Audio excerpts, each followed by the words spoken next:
I saw for the first part of it, I actually agree with you about the princess being the master of the dragon. It's like a challenge. It's actually an interesting take. I mean, it sounds like a fairy tale anyway, so I can understand that. But afterwards, you started writing about how the marble and the grass was like man versus nature and them interacting. Considering the focus of the painting being the dragon and the knight and princess, it's basically like a stereotypical fairy tale. I don't really see how does the man versus nature thing. Okay, it's not a man versus nature thing. When you look at the two different patches of grass, one patch was just a rectangle of grass with a piece missing from it. There's another piece off to the side. It doesn't fit. You can see it doesn't fit, but we're meant to think it does. Why? I think Uchola was trying to convey the fact that we've cut holes between nature, we've kind of removed ourselves a bit, but the fact is, nature's still there. The thing is, it doesn't fit in with us anymore. We don't fit. So you're saying we removed ourselves from nature? We've removed ourselves. And basically, nature's always trying to get back in, but we're not allowing it. It's always growing. Again, it makes the comeback. You have storms and stuff like that, but it doesn't come back because we don't allow it. Now, the second patch is the major one. You see all the grass surrounding a marble square, and the marble square has grass inside of it as well. What I'm saying is that it's representing how the marble, if marble is civilization, we live among nature, right? You know, we have cities and everything, but you still see trees on the outskirts. There's still forests. There's all that. It still exists. So our civilized world exists within the larger natural world. And as much as we try and keep out the natural world, we still have the natural world within. So that's why there's the grass inside. We keep it within, such as lawns in front of our houses. We have trees on our blocks. We have park systems, and of course we have pots in our house. I can see how that works, given the way the painting is. It can even be like an animal versus knight, dragon versus knight. But given that it was made in the Middle Ages, most of the civilizations there were actually pretty close to nature. Just dirt roads, a few houses with lots of trees, and like I said, the topic is very modern. Your interpretation would work if it was a modern painting, but like I said, this is a mythological creature. It's a dragon, so it's not really nature per se. Well, again, it's not pertaining to the dragon. The dragon is not meant to represent nature at all. Right? It's a creature, absolutely, it's a creature, but it's not meant to portray nature at all. So you're saying it's just a completely separate message? Correct, right.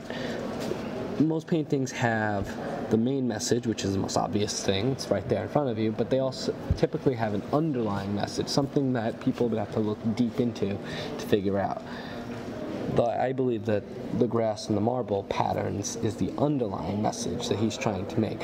And even in the medieval world, civilization was very distinct from the natural world. Yes, it was dirt roads, but there was marble roads too, such as in the Roman Empire. There were still buildings, mostly made out of stone.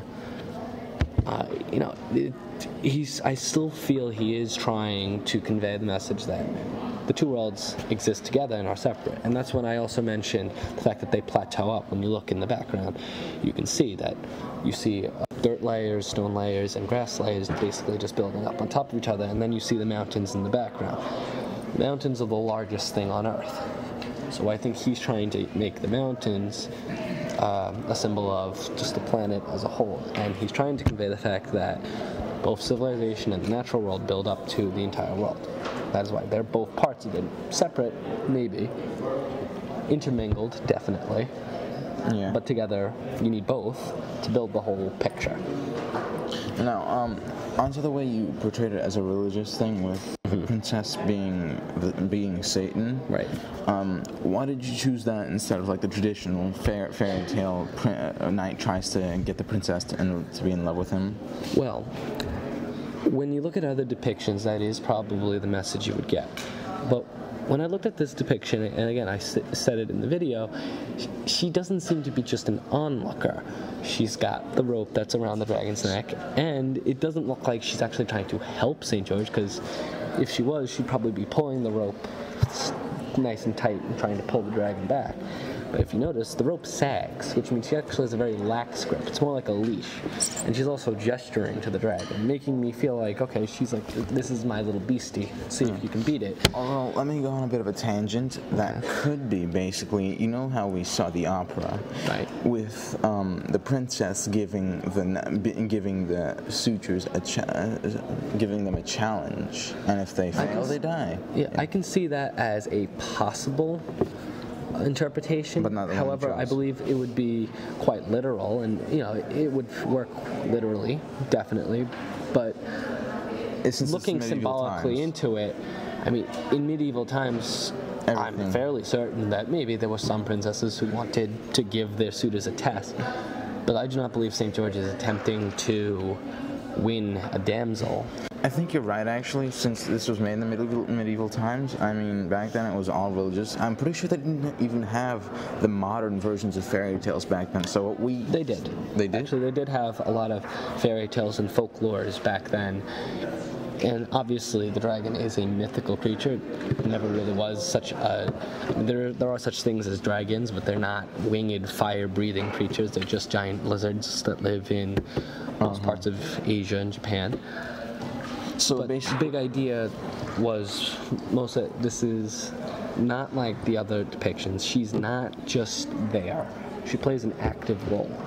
And her active role seems to be a malevolent one. It does not seem like she's good, because if you assume that St. George is the good guy, because I believe he is, based on the fact that he's riding a horse into battle and stabbing a snarling dragon, when you look at the fact that she is standing with the dragon, she seems to be more so a villain or a malevolent force. And so, malevolent harkens back to the whole satanic thing. so basically, you're And saying the fact that she's alluring and attractive is the same thing that, how Catholics say. So Satan basically, is you're alluring and saying attractive. like the woman and the dragon are basically, the woman is like the way that sin can basically be attractive to a person sometimes, and the yeah. dragon is like the teeth. If you get too close, you'll get hurt. Right. Right. That you will fall and It actually reminds me of the movie version of Beowulf. Oh, I love that movie. You saw the way that the evil one got. What was her name? I don't remember. Well, Beowulf got tempted by the main villain like that. Yes. Yeah. So actually, I'm actually starting to see it more as I watch it. So. Good. The last thing. Explain to me more about the tree looking like the clouds. Okay. The cloud. We know for a fact that it's a tree. When you look at it, you can see that there's a trunk, there's branches, there's leaves. But the white swirl on top of it gives you the feeling that it is a cloud. Now, for practical purposes in this painting, it would have to be a tree. But I think Paolo Uccello was trying to convey that, no, this is a cloud, because I want it to represent God. So this is what I'm trying to convey. There's a tree over his head, because you have to literally, there wouldn't be a cloud over somebody's head. So we put a tree there, but we make the tree look like a cloud so that people can see what he's trying to symbolize.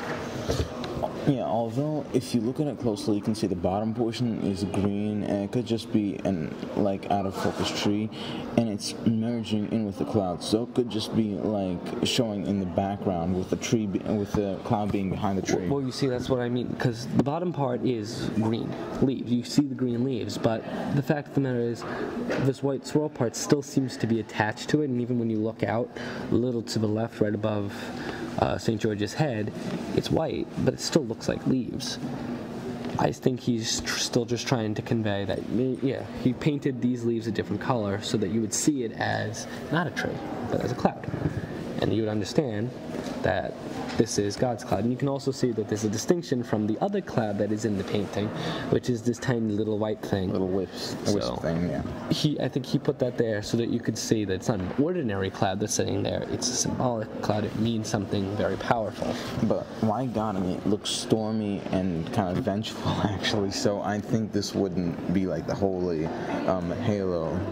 It does look stormy and vengeful, mostly because he is going into battle with St. George. That is my hypothesis, that it's because God is taking a position of aggression here. Yeah. and he's not just there as like, you know, a figure like giving hope. He's literally there to help St. George fight. So to summarize your interpretation, basically the front of the picture would be the knight fighting the dragon to get to the princess. Right, against fighting the dragon. And since she symbolizes Satan, what you're basically saying is he's being tempted by her right now. So he's basically like, he's a virtuous guy, but he's kind of falling right now, right? Not that he's like tempted by her or seduced by her, because I don't think that's. Yeah, I think what it more so is St. George is meant to represent people, normal people Fighting off sin. who, you know, try to go head to head against sin. The damsel is meant to recognize Satan, but more not literally like she's seducing St. George, but more figuratively as she's attractive. Yeah. So Satan's attractive. You think this is good. She's standing there as the good-looking person, nice face that you wouldn't suspect of anything, but is actually behind something. You know, she's holding the leash on the dragon in this case, and that gives you the idea that she's not a good person. So basically, the dragon and the person are both mortals fighting off against each other. And in the background, it's Satan versus God, with God being the cloud and Satan being the princess. That's what I mean. Yeah, I can actually see that. That actually works really well. That it's God and Satan pulling the leashes over here. Yeah. They're playing their champions against each other. Chess against each other. Yeah, they're pitting their champions against each other. Yeah, that works actually really well.